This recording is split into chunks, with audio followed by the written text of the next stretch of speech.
There's a question here from Easy B and Green. Do we really think anything will improve in the campaign finance laws?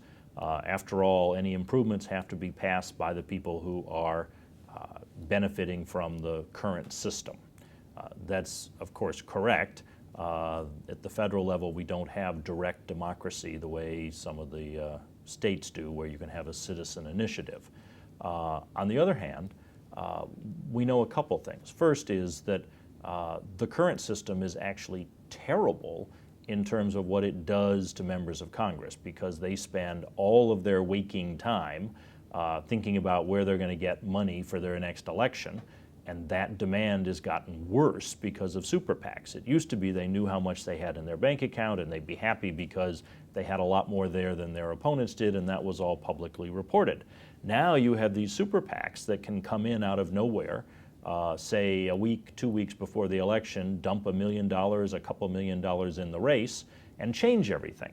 The result of that is members never have enough money.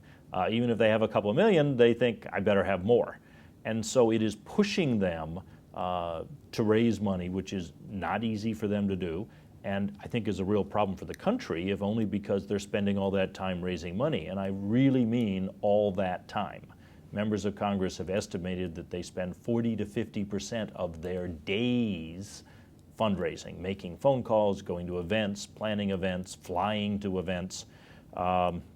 This is an issue. It's an even bigger issue at the presidential level.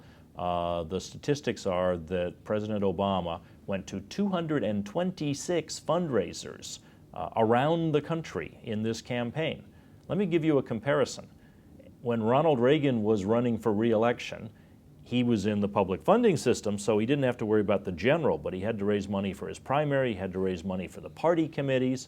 He went to 4 fundraisers in that cycle for the party committees.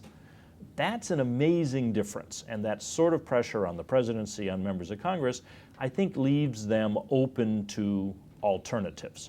Now, they're not going to come up with it on their own. It's going to require a real push from citizens, from voters, from people in town hall meetings, from letter writers and emailers and tweeting and getting Congress's attention. But my experience in Washington is that when Congress gets the idea that people are really unhappy about something, really want the attention of members of Congress, they get that attention.